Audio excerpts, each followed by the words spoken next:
கார்குழல் கடவையே என எங்கே இழுக்கிறாய்? காழக வழியிலே கனவுகள் இறைக்கிறாய். கண்ணாடி கோப்பை ஆழியில் நான் கைமீறி சேர்ந்த தேயிலை.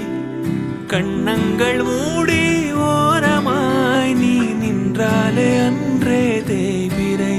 கிளியே நீ பிரிந்தால் சாகிறேன் விறகாய். உன் விழியே கேட்க